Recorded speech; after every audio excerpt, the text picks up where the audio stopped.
رہا کرنے میں کیا نقصان ہے؟ ہم مجرم نہیں ہیں۔ میں نہیں کر سکتا۔ میں آپ سے منت کرتی ہوں، برائے مہربانی۔ ہمشیرہ، یہ قانون کا مسئلہ ہے۔ رحمان نے اپنی آواز میں ایک سنجیدہ خود نمائی والا لہجہ ڈالتے ہوئے کہا، یہ میری ذمہ داری ہے، سمجھی، کہ میں قانون کی عملداری قائم رکھوں۔ اپنی پریشانی کی حالت کے باوجود لیلا تقریباً ہنس پڑی۔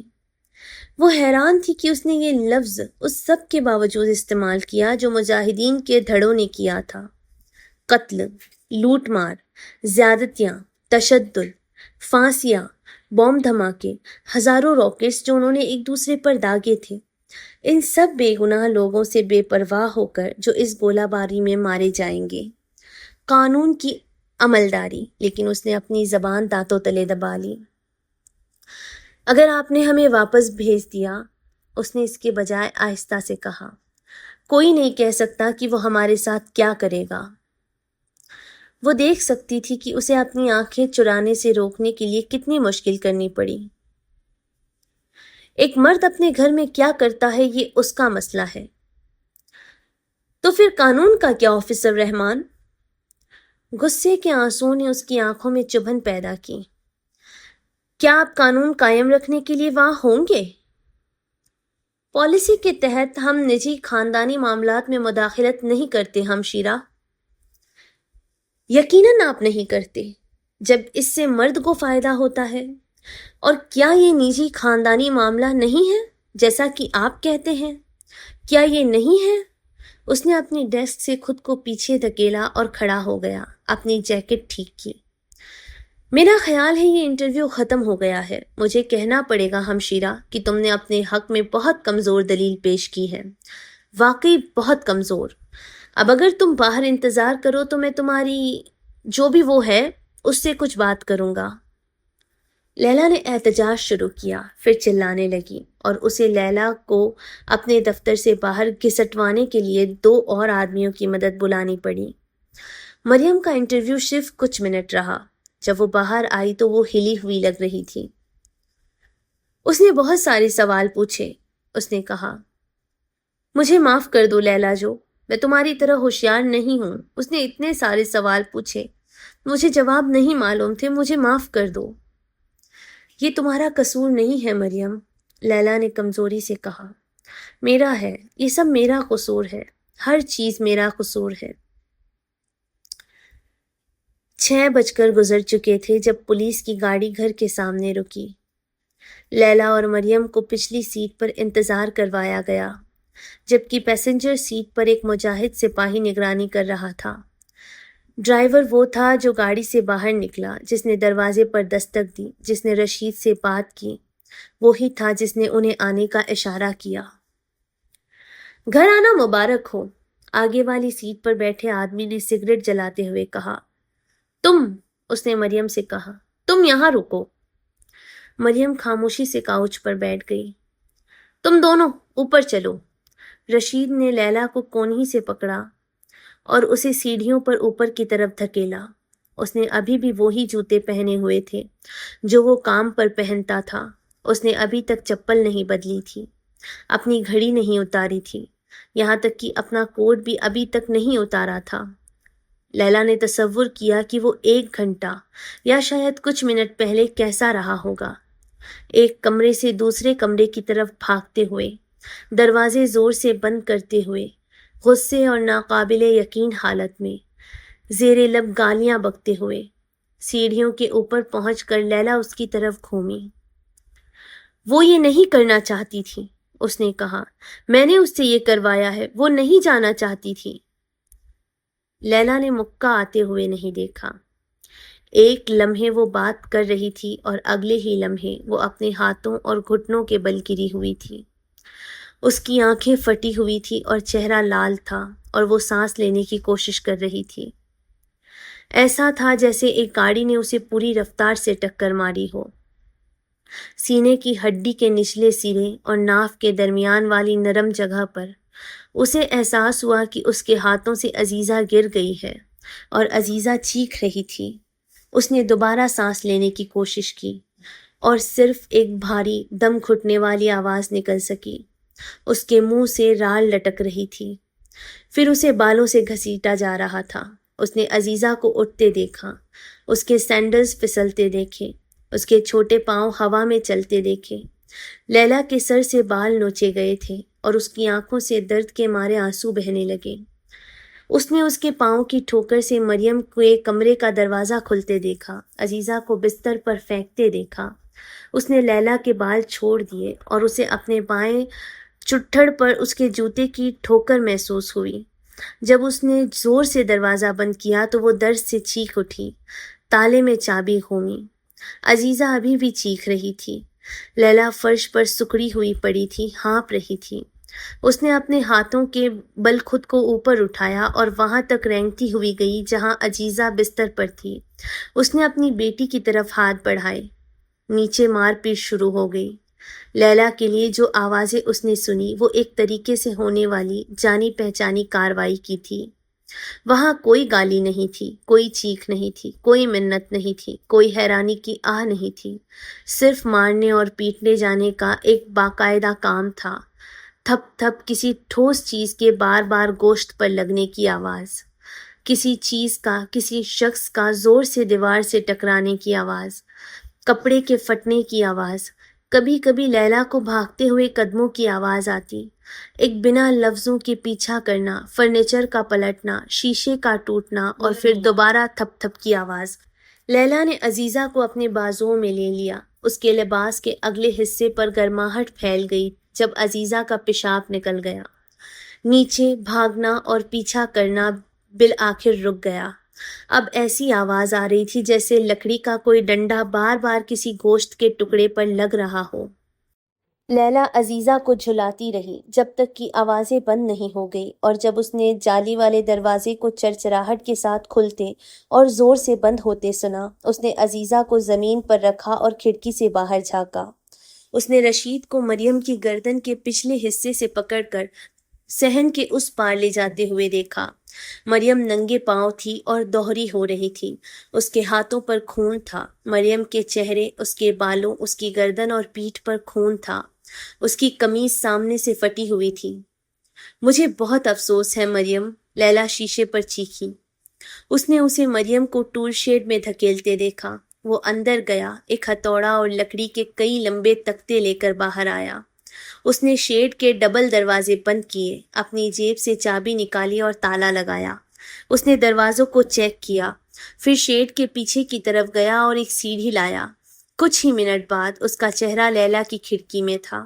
اس کے منہ کے کونے میں کیلیں دبی ہوئی تھی، اس کے بال بکھرے ہوئے تھے، اس کی بھووں پر خون کا نشان تھا۔ اسے دیکھ کر عزیزہ چیخی اور اس نے اپنا چہرہ لیلا کی بغل میں چھپا لیا۔ رشید نے کھڑکی پر لکڑی کے تختوں پر کیلیں ٹھوکنا شروع کر دی۔ اندھیرا مکمل تھا، ناقابل عبور اور مسلسل، کسی تہ یا بناوٹ کے بغیر۔ رشید نے تختوں کے درمیان والی دراروں کو کسی چیز سے بھر دیا تھا۔ دروازے کے نچلے حصے پر کوئی بڑی اور نہ ہلنے والی چیز رکھ دی تھی تاکہ اس کے نیچے سے کوئی روشنی نہ آئے۔ کی ہول میں کوئی چیز ٹھونس دی گئی تھی۔ لیلا کے لیے اپنی آنکھوں سے وقت کے گزرنے کا اندازہ لگانا ناممکن تھا، اس لیے اس نے یہ اپنے ٹھیک کان کے ساتھ کیے۔ اذان اور بانگ دیتے مرغے صبح کا اشارہ تھے۔ نیچے کچن میں برتنوں کی جھنکار، ریڈیو بجنے کی آواز شام کا مطلب تھی۔ پہلے دن انہوں نے اندھیرے میں ایک دوسرے کو ٹٹولا اور تلاش کیا۔ لیلا عزیزہ کو دیکھ نہیں سکتی تھی جب وہ روتی تھی، جب وہ رینگتی تھی۔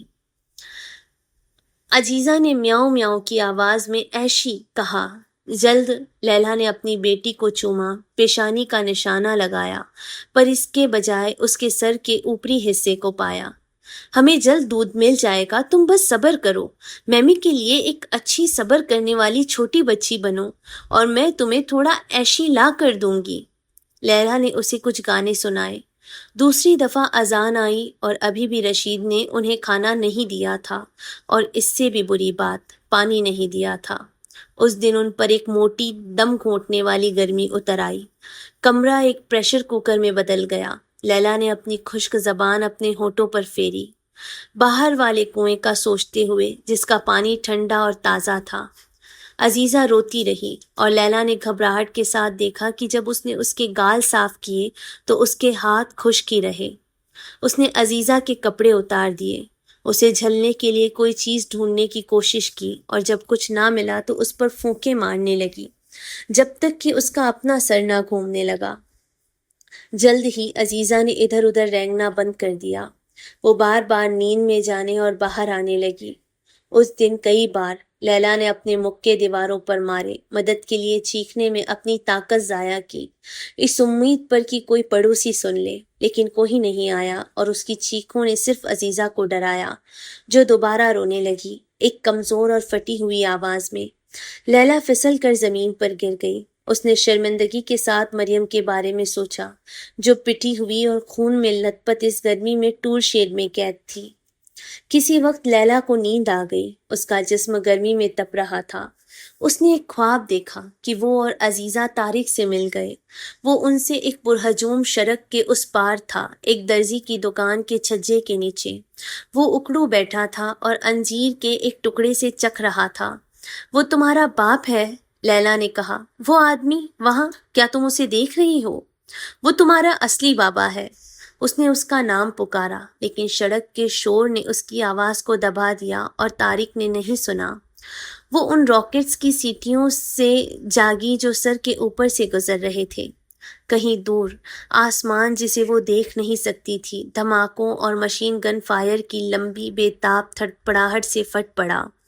لیلا نے اپنی آنکھیں بند کر لی۔ وہ دوبارہ راہداری میں رشید کے بھاری قدموں سے جاگی۔ اس نے خود کو گھسیٹ کر دروازے تک لایا اور اپنی ہتھیلیاں اس پر ماری۔ صرف ایک گلاس رشید، میرے لیے نہیں، اس کے لیے کر دو۔ تم نہیں چاہتے کہ اس کا خون تمہارے ہاتھوں پر ہو؟ وہ آگے نکل گیا۔ وہ اس کی منتیں کرنے لگی۔ اس نے معافی کی بھیک مانگی، وعدے کیے۔ اس نے اسے کوسنے دیے۔ اس کا دروازہ بند ہو گیا۔ ریڈیو چل پڑا۔ مؤذن نے تیسری بار اذان دی۔ پھر سے گرمی۔ عزیزہ مزید بے جان ہو گئی۔ اس نے رونا بند کر دیا، پوری طرح سے ہلنا جلنا بند کر دیا۔ لیلا نے اپنا کان عزیزہ کے منہ کے اوپر رکھا، ہر بار اس ڈر کے ساتھ کہ وہ سانس کی ہلکی سی آواز نہیں سن پائے گی۔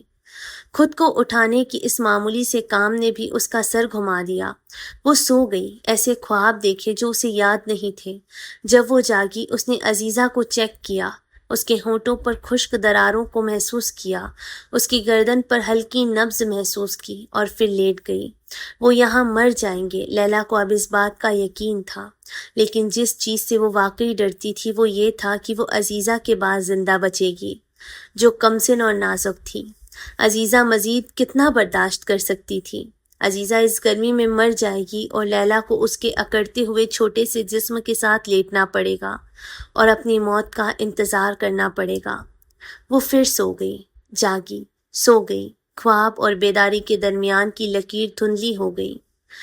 یہ مرغی یا اذان نہیں تھی جس نے اسے دوبارہ جگایا، بلکہ کسی بھاری چیز کے گھسیٹنے کی آواز تھی۔ اس نے کھڑکھڑاہٹ سنی۔ اچانک کمرہ روشنی سے بھر گیا۔ اس کی آنکھیں احتجاج میں چیخ اٹھی۔ لیلا نے اپنا سر اٹھایا، تکلیف سے منہ بنایا اور اپنی آنکھوں کو ڈھانپا۔ اپنی انگلیوں کے درمیان کی دراروں سے اس نے روشنی کے ایک مشتعل میں کھڑا ایک بڑا سا دھندلا سا سایہ دیکھا۔ سایہ ہلا، اب ایک شکل اس کے پاس جھکی ہوئی تھی، اس پر منڈلا رہی تھی اور اس کے کان کے پاس ایک آواز آئی، تم دوبارہ یہ کوشش کرنا اور میں تمہیں ڈھونڈ لوں گا۔ میں پیغمبر کے نام کی قسم کھاتا ہوں کہ میں تمہیں ڈھونڈ نکالوں گا، اور جب میں ایسا کر لوں گا تو اس منحوس ملک میں ایسی کوئی عدالت نہیں ہے جو مجھے اس کے لیے جواب دہ ٹھہرائے جو میں کروں گا، پہلے مریم کے ساتھ، پھر اس کے ساتھ اور آخر میں تمہارے ساتھ۔ میں تمہیں یہ سب دکھاؤں گا۔ تم سمجھتی ہو میری بات؟ میں تمہیں سب دیکھنے پر مجبور کروں گا۔ اور اس کے ساتھ وہ کمرے سے نکل گیا، لیکن جانے سے پہلے اس نے اس کی پسلی میں ایسی ٹھوکر ماری جس کی وجہ سے لیلا کو کئی دنوں تک پیشاب میں خون آتا رہے گا۔ آج کے لیے بس اتنا ہی۔ کہانی کے اگلے حصے کو سننے کے لیے چینل کو سبسکرائب ضرور کریں اور لائک اور کامنٹ کریں۔